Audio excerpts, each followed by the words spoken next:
Whoa! Thank y'all, thank y'all, thank y'all. Thank you for tuning in to another episode of the My Brother Show. I am your host, Maurice Fresh. You can follow me on Instagram at Freshzilla. You can follow the show on Instagram at the My Brother Show, as you see scrolling on at the bottom on the ticker. I'm really excited to kick off this new series. I know I've been going for a few years, but I'm really glad. I'm really excited. You can't hear it in my voice.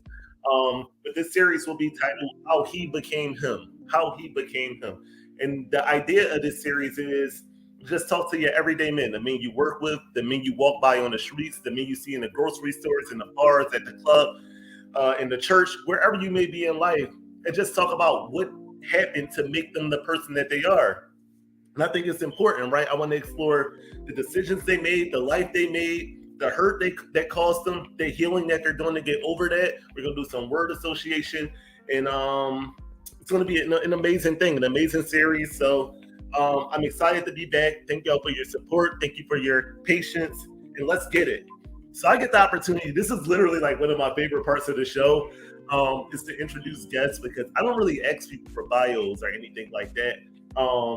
Regardless of how well or how unwell I know somebody, I try to give them their flowers when I introduce them to the show. So this is like literally one of my favorite parts. It's just me talking from the heart to some of these people. So this guest, he's incredible. He's an incredible guy. I've known him for a few years now. He's family. Blood couldn't make us closer. So he's technically an in-law, but blood couldn't make us any closer. And one thing that sticks out to me about this guest that I'm about to introduce is the first time I ever met him, he embraced my son. As most of you know, my son has special needs. The first time I ever met him, when I say like he was so caring, so patient, so observant about just doing everything to keep him comfortable, it was just like, man, like it blows my mind. Not to say that no one else does it at all, but just like to do it from the gate and to just be so careful, man. It really stood out. And I said, man, that's family. That's family right there. That's what family does for each other. So I'm really excited to have him on.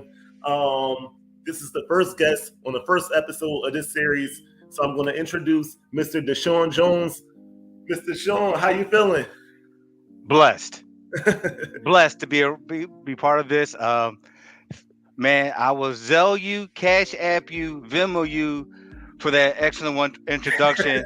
And people, yeah, we are family, but I'm honored and humbled. And the first thing I asked was, am I too old? So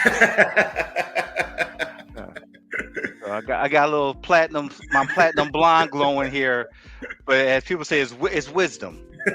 It's wisdom. Oh man, no. It's all wisdom, man. I love it. I appreciate the time and I appreciate this opportunity. And we're gonna have a great convo, guys. So let's jump into it, man. The first question is very simple. Who is DeShawn Jones?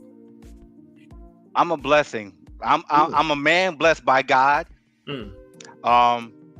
Product of a single household back in the early 70s. Yourself there, guys. look. I'm a proud AARP card member. Discounts are all that.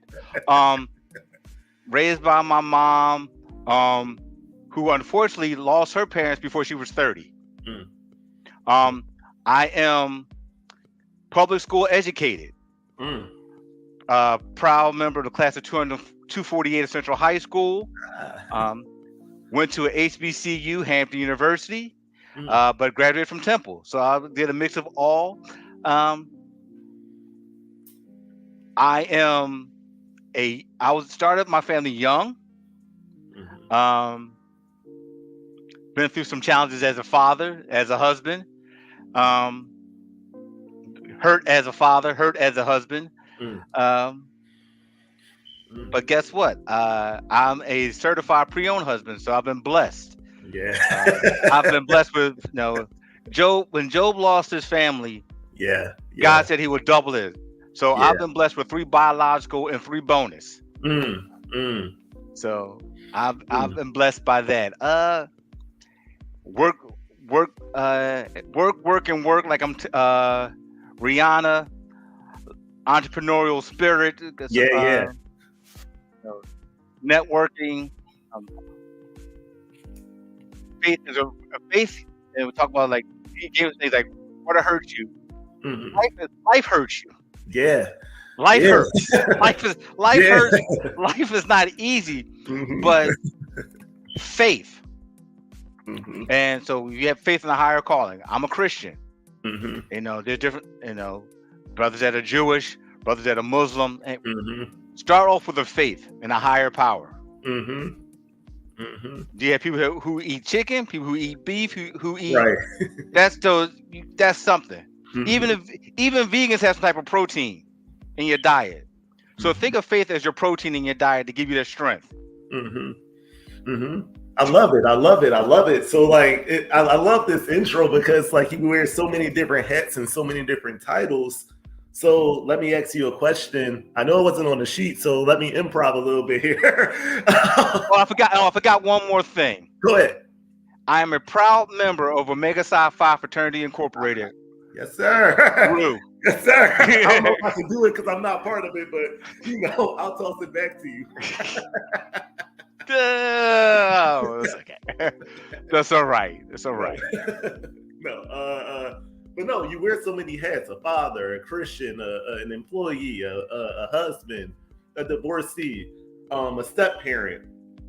Bonus. I get on bonus. Ah, yes, a bonus parent. I love that phrase too. I actually love that phrase more than step, actually.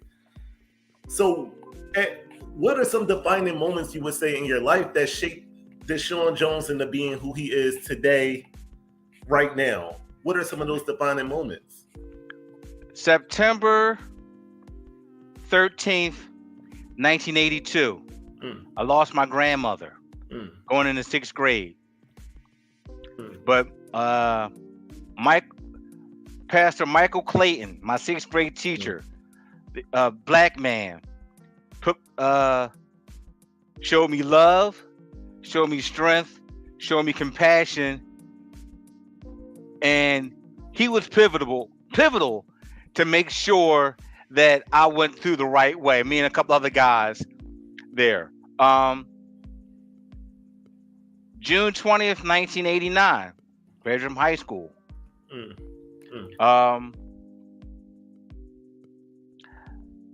December 13th, 1991, lost a child. Stillbirth.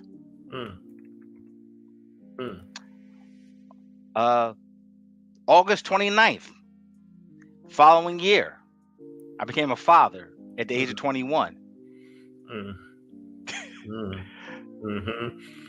This December the 2nd, 2002, I became an ordained deacon. Yeah. Oh, there's some the birth of my son, my namesake. So can't remember the day I got fired from a job. And parent, wife, temp agency, like, look, I gotta keep the checks coming. Yeah. Got hired with the city back in '97. Been there for 25 years. So those things. Even my first marriage, that was important. The day I got divorced was important. The day I got my first house. Yeah. And so like those things. So there are things that build you up. That they'll say you arrived, but there's things that knock you down. Yeah. I had to. I can't remember the exact date, but I had to eulogize my father when he passed away. And there were some family tensions, and that usually what happens at death, weddings, but they're still family. So that's and it's my condolences to the losses and things, but I think an interesting thing you just did as you shared the things that shaped you was a theme I saw is a lot of loss, right? And I know that loss has a way of jading us as human beings, as men especially, right? Because unfortunately we don't have the same outlets. Our not we don't have the same outlets. Let me rephrase that. We don't use the same outlets in which women do, right? Like women will get together with their friends and cry. They'll, go to like a girlfriend's friend and cry. Us, we just suck it all up and throw ourselves even deeper into work, or throw ourselves even deeper into something else, or grab the bottle and drink, or grab the weed and smoke. So as of course, as you know, I lost my mom last year, right? Yes. And I remember I enrolled in therapy. My mom passed in July. I started going to therapy at the end of November. In my first therapy session, I literally looked him, I can't say in the eyes because it was over Zoom, but I looked at him. He said, "Why are you here?" I said, "I don't enjoy life anymore. My mom isn't here. I have no enjoyment in life anymore." And he said, well, we're going to work through that. So, but that's me. After 4 months of like living like that, there's some people that never take that step into getting into therapy and talking to somebody. So with someone who has a stillborn child, who's been a divorcee, that's lost like key family members at a young age. It's one thing I struggled with my mom was I'm 35. My mom was only 64 when she passed away. And I'm like, why can't I open up Facebook every other day and I see someone, oh, happy 80th birthday, mom, happy 90th birthday, grandma. And my dad was 60 when he died. My mom was 64 when she died. And I'm like, what the heck, right? So as someone who has lost people at a young age, who has been through divorce, who has been through a stillborn child, how do you stop that from jading you? And what do you do to heal from that? I'll go back to faith. You said your dad was 60, your mom was 64. So so you're there with your son, and I think you have a daughter. You have 2 daughters. Mm-hmm. So now, but you have a support system. Mm-hmm. You have a support system. Mm-hmm. My mom was under 30, and lost both parents. Mm-hmm. My grandfather died when I was 2. So she's like maybe 18, 19. Putting my mom out there, I'm going to get in trouble. But she's a young mother. Look, I'm grown now, and we have these adult conversations about my son. It's recognizing that loss is how you react to it. I do a lot of. I've been to counseling, therapy, been called different things out of my name, but it's my faith that has got me through it. It's friendships that have got me through it. Mm-hmm. Hold on, I'm still having a moment because my best friend passed away early August, but it's been 4 years, and that's the closest thing I had to a brother. So even now, when you go and pick up the phone, you get sad. You get in, and you ride the wave of emotions. You don't fight it. As men, we were taught to fight, to fight, because you're a bit younger than I am. So the men is like, no, you don't cry, you don't do this. But it's in those moments where you find your humanity. And unfortunately, society has taught men not to be human. But as black men, we get this, that, and the third. Going back to when we brought over on ships, back to when we had to go, when we stood up for our families, we were killed. When we were destroyed in front of our women and children. So we have internalized, we can't do so much because now I won't be here for my family. But it's in those challenges that you have to stand up and say, you know what, I have to do this for my family. I have to give by example. I have to teach my children not to be prepare them for adulthood, because they're going to be adults longer than they're going to be children. Let them enjoy childhood, but give them some truth about adulthood. That hurt, it happens. I love that you just said that, because the anniversary of my father passing is September 17th. He passed in 2010. So this year was year 13. And it's always a rough time. I recognize that now. And I usually let people around me know. So in this year, this was just not even 2 months ago. I had my middle daughter with me. She's 6, and she's here on the anniversary, and I'm just feeling it. Mr. Shaw, like I'm down, I'm somber. And my middle daughter, she said she has no idea what's going on. She never met him. Like she's just like, Daddy, I want to play. I want to play. Why aren't you playing with me? Why aren't you playing with me? And I'm like, no, baby girl, play by yourself right now. Daddy doesn't feel like it. And then like right before I took her back to her mom, I looked at her and I apologized. She said, "What?"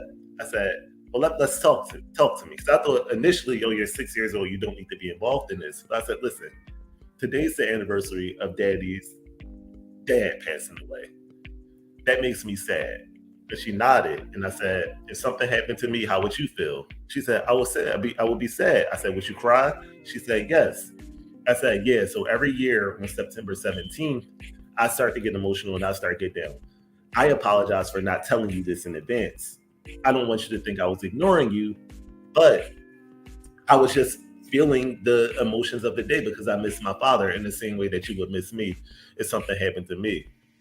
And like, it completely changed like the rest of the time that I had with her because I opened up. So hearing you say like, we work so hard sometimes to protect our children from all of that stuff, you do also have to teach them how to grieve, right? Like, so I think in that moment now, if something happens to me or her mother or someone close to her, now she can look at it and say, oh, well, I saw my daddy grieving and this is what he did. So I don't have to pick up the bottle, or I don't have to pick up some weed, or I don't have to go drinking or go sleeping with a bunch of people or whatever. I can, handle it in a more healthy manner. So I think that that's an amazing observation from you. So thank you for that. And it's kind of with this, I'm got a cat on my lap now. It's growing up, my mantra was I never was going to be a father that my father wasn't to me. That was my inner drive. But as I got older, I found out that adult issues and things that, well, I got mad with my mom, but I was able to get a relationship with my father. Good. So that's why I'm like keen with, not just my biological children, but building a relationship with my bonus children, but not just bonus children, but their friends and their extensions. And when their friends call me pops, call me dad, that's an honor. That's the badge of honor that I wear humbly but proudly. Father is one thing. To me, the father, that's the esteem, respect, and esteem. But dad, that's a relationship. That's personal. That means you have some good and bad times. That's support, and more proud. Oh, father, I had a pleasant time. No, hey, dad, hey, daddy. That's closeness. That's what I aspire to be. Yeah, especially in time of loss, because I feel like I think I lost part of the sound. Hold on, it could be me. I hear you coming through clearly. Can you hear me? It could be me. Sound audio. Did I lose you? So let's try this again. Can you say something? Yes, sir. Yes, sir. That's. Are we there? So hold on. I'm gonna try something different. Let me just you off real quick while he sorts this out. He's muted now. Well, while he sorts, can you hear me, Mr. Shaw? Yes, I can. I'm trying to be fancy with the headset, but then the headset's messed up with the integrated audio. Hey, we all got technical difficulties at some point. Yeah. But no, I think what happens is, in particular as Black men, right? Like, one of the only emotions that we're really allowed to express are anger, right? I don't even know if there's any other emotion that you're really allowed to express outside of anger. So you suffer these loss and these really traumatic things like loss. Stillborn. I had a friend a few years ago who a girl he was dealing with got pregnant and he really wanted the child and she aborted it because she didn't want it. And he was hurting from that. So we experienced like all these traumatic things. And the only thing we're able to express is anger about it. Well, no, so they expect us to show anger. Yeah. Any other place. But if we're on the field of play, entertainment, we can show a range of emotions from comedians to on the sports field of being joy and happy. But in the everyday life of being a black man, they said you either got to be angry, upset, mad. No. I'll speak to you. Hey, how you doing? But that's even a regional thing, going out different areas. So,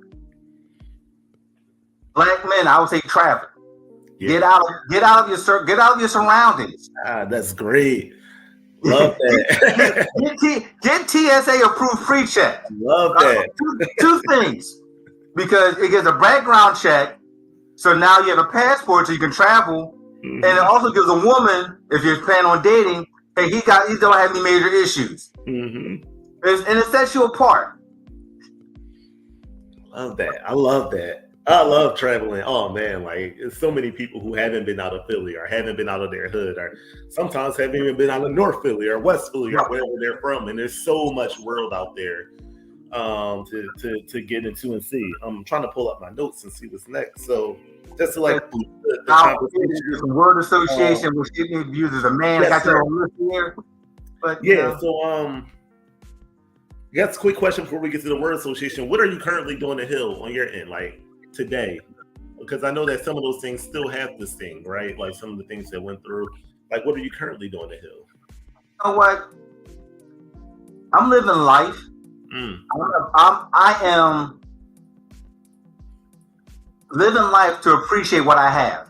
The things in the past, I can't change them.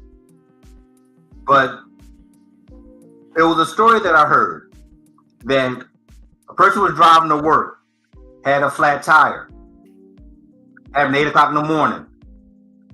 He goes to work, he gets it fixed, goes to work 10 o'clock, talks about the flat tire. Talks about it at lunchtime. He talks about it on the way home. He talks about it when he goes to sleep. So that one moment was bad. But how you can tell you bring it up makes it a bad day. So there are bad moments. But I'm never going to have a bad day in my life. And from me, my faith, even on the day I don't wake up, it's going to be a good day. Yeah. I love that. And how did you learn that? If you don't mind me asking, how did you learn how to heal? Because I feel like often what I see when a man is hurting, someone says, hey, I got this bottle of Henny over here and come drink it with me. Hey, I got this 6-pack of beer, come drink it with me. Hey, I got this weed I just rolled up, come smoke it with me. So how did you learn how to heal? Those 5 people. People are like, they can count, like, who are the 5 people in your circle? Who are the 5 people that I can say to her? So it's like a big brother who went through a divorce, who's also a minister. I had a lot of ministers around me. I was ordained at 30 years old.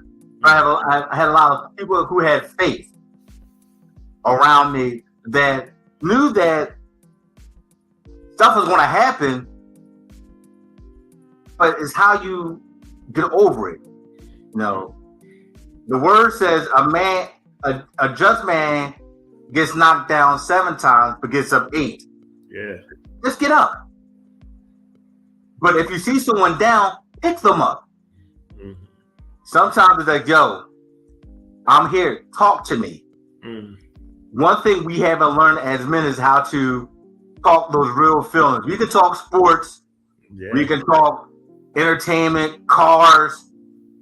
But how you feeling? How are you handling your parenting? Be the yardstick.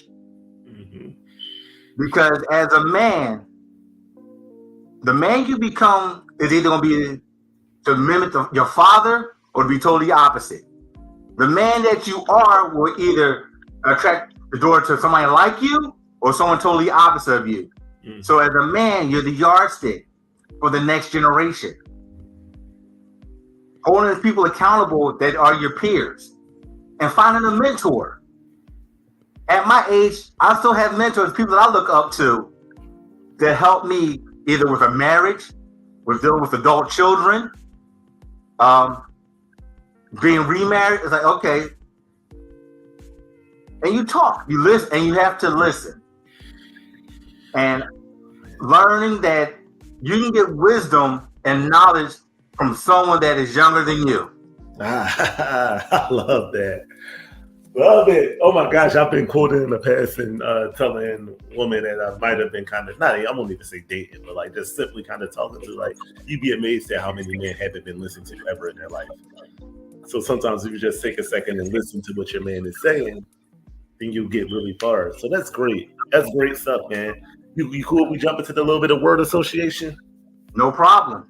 All right, so here's how this is going to work. If you're listening and you're viewing this, I'm going to throw some words out there to him, and he's going to give me a few things that comes to his mind for each word. I might not get to all of them, Mr. Sean, but I'm going to try to get to a few of them, just for the sake of time. So let's start with father.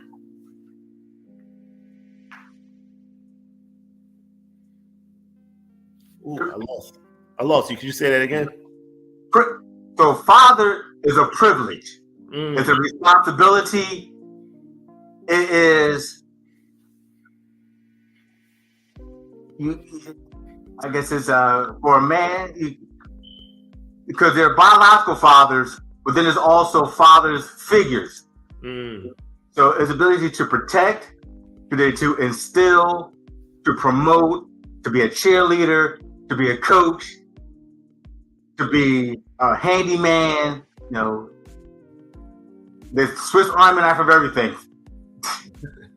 I love it. Let's go to money. Necessary.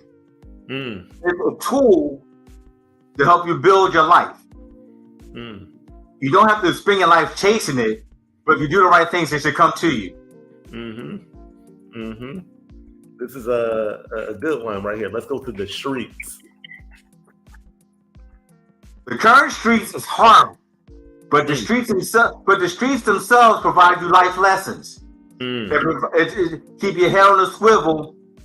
You learn the game of how not to get conned. You learn, but back in the day, you left and right. So, but now the streets is rough. I'm from West. I have enough street that I know when I hear shots, I'm not running to the bullets. I'm ducking and moving behind my car. Real man.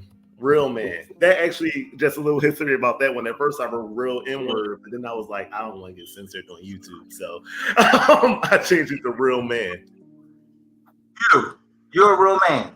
I've watched you.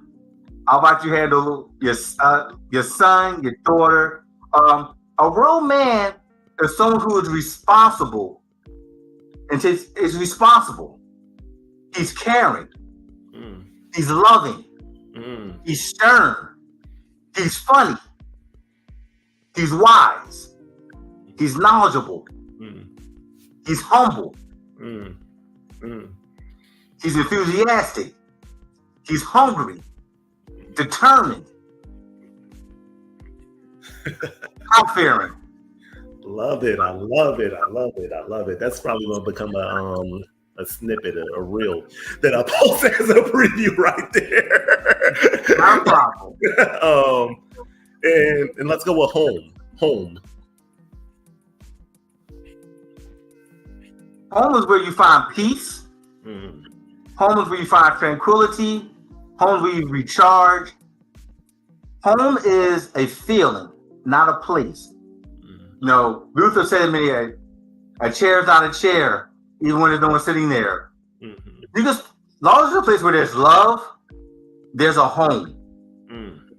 And what I learned is that a man can make a home for his family.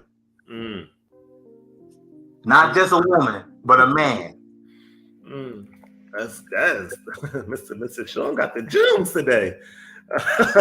And healing. Let's go with healing. Necessary. It's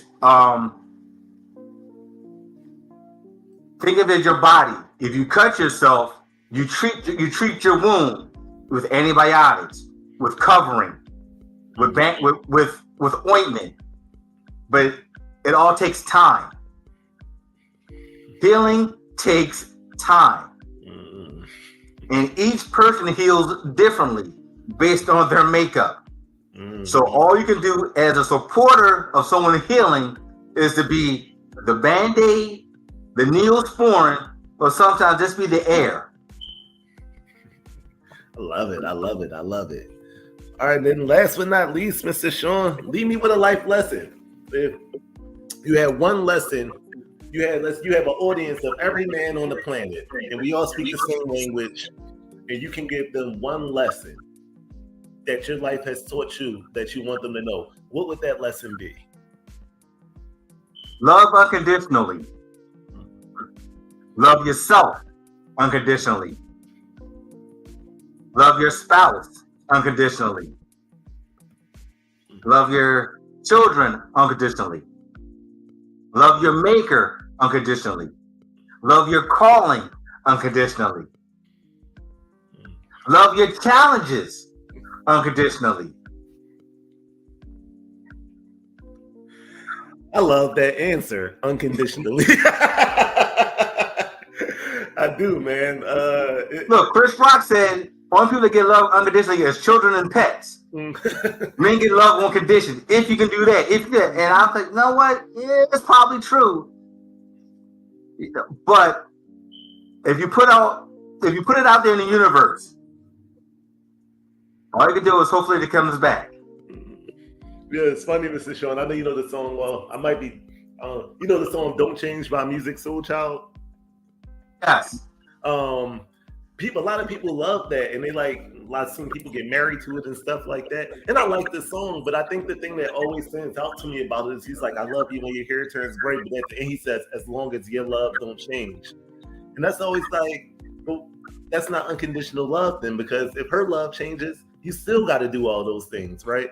So I love that you said loving unconditionally, man, because there's so many conditions, so many stipulations, especially in this social media era, right? Because regardless of what your opinion is today, you can find somebody somewhere that supports it, right? You can go Google search, you can look up racist white people who don't think that racism is wrong and probably find a group for that. Like, you can find somebody that supports your opinion somewhere right now. So it's real easy to put these conditions on love. But, like I'm a Christian too, and I know what Corinthians says about love. Love is patient. Love is kind. Love keeps no record of wrong. Love always perseveres. Love never fails. And I say that to anybody. Love never fails. So it's something spelling than when you're doing it in love. So I love that lesson, man. I really do. To me, there's the song "As" by Stevie Wonder. To me, is the greatest love song ever written. And it's not a ballad.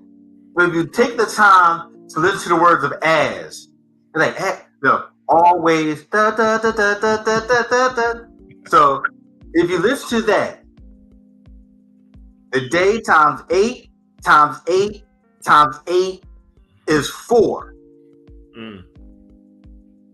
No, always. Then that's kind of the thing, is love. So kind of going back to the Bible, honor thy mother and thy father so your life will be long. The day that I got remarried was the day that my grandparents got married. The day that my aunt and uncle got married. And they've been together till death do them part. So I said, you know what? If they could do it on that day, I'm going to pray that I continue to do it that way too. No, this is good. Oh man, I cannot wait to edit this up a little bit and post it. And also, I'm gonna reach you offline because I know you can do editing of podcasts, everything. I may have something for you in terms of a gig, because knowing who's in your network, who can do what, who can fix the car, who can run your electricity, who can do the plumbing, but who can do podcasting editing. You gotta know your phone. You have everything you need is basically either in your phone or your mom and them. Someone knows them to get it done. Right. Thank you, man. This has been amazing. Thank you for your time, man. I really appreciate it. This was like, I'm enlightened right now. I feel refreshed from this. I'm feeling good, man. And this is going to be great, man. We're going to change somebody's lives with this. If I could change one life, my life won't be in vain. Mm-hmm. And I want to thank you for the opportunity just to be a part of this, be a part of something bigger. The Brother, My Brother show. Mm-hmm. And brother, I love you. And that's something that we don't say as men. I love you. I'm proud of you. And continue to strive to become 0.065% better each day. Because in 1 year, you'll be 100% better. Mm-hmm. That's a good one right there. Where can the people find you, Mr. Sean, if they want to connect with you after the episode? So I'm actually on Instagram at Mr. Bowtie 1911. I'm on Facebook,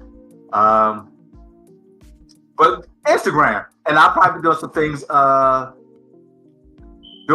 going live on my other Instagram, on my business Instagram page, Uplift Marketing, where I try to help people uplift themselves locally.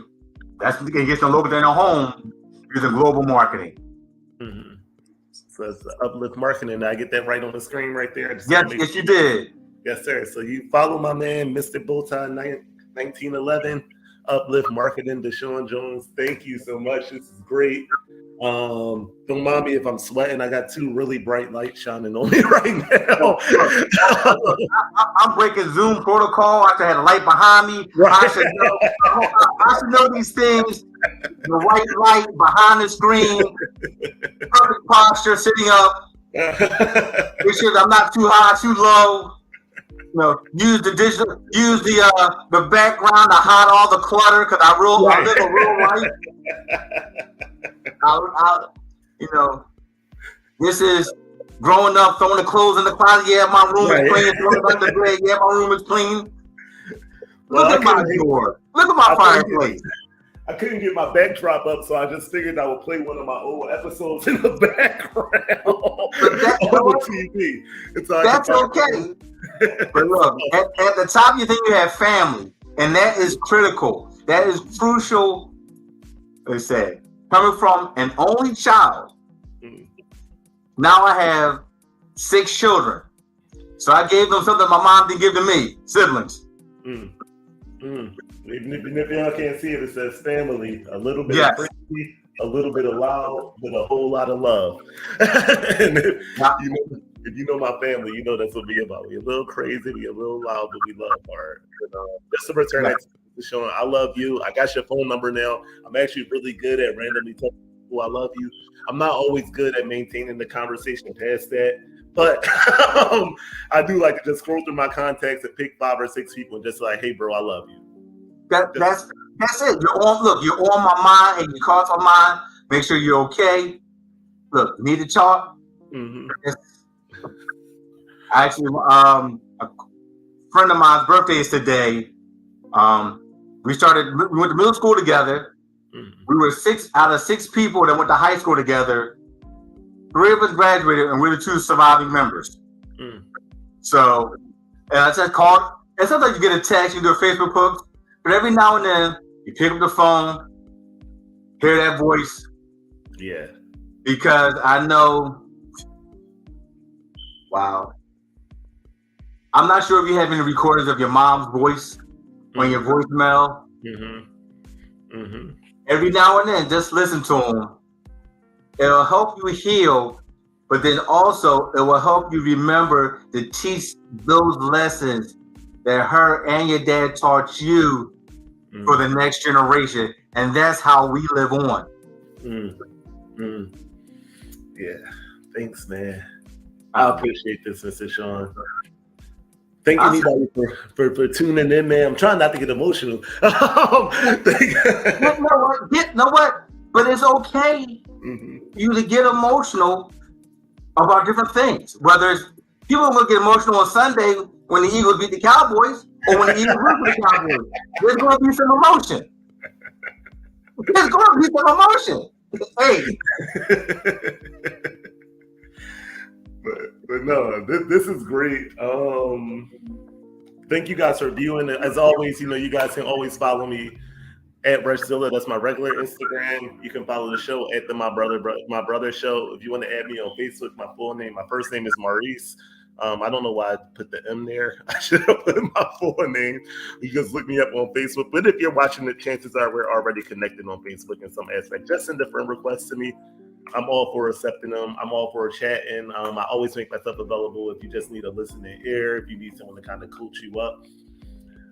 If you need a keynote speaker, if you need a panelist, you want somebody to appear on your show, I do this. Don't even charge. Like, you know what I mean? Like, I'll do it all for free just because, like, it's something I'm passionate about. So reach out to me and let me know. I'll plug one thing. The first Saturday in December, Center in the Park, that's in on Germantown Avenue, we're having our Winter Festival. And word on the street is there's going to be an African American Santa Claus there. So bring your kids out to have a picture with a chocolate Santa. And also support the center. There'll be vendors. Yep. And I'll see the information about that. It's a good location. It actually talks about positive aging. Most people call it a senior center, but no, it's positive aging because as we get older, we become more active. Life still goes on. You know, when this was black, but now it started turning gray. And we start finding gray hair in places that you don't want to find gray hair. Like, right. What the? That means, you know what? You continue to live. Continue to keep living. Right. I'm going to tell jokes. They're going to be corny. They're going to be dad jokes because people need to laugh. People need to love. People need to smile. And I'm going to see you at the next family event. Yes, sir. Yes, sir. I'm ready, man. All right, it's been a pleasure, Mr. Sean. I got another guest coming on in about 10 minutes, so I'm gonna go get ready to prep for that one. But thank you, man. This should be up and posted. Say probably within a week it'll be up and posted. So, and I'll shoot you a text so you get first dibs to watch it. I look forward to it. Like I said, I'm gonna follow you. The show's Instagram page, put it out there. I'm proud of you. I'm proud to be associated with you. I'm humbled to be associated with you, and I'm glad that we're family. Yes, sir. I appreciate you, family. You have a great day, my man. You too. Yes, sir. All right. Bye.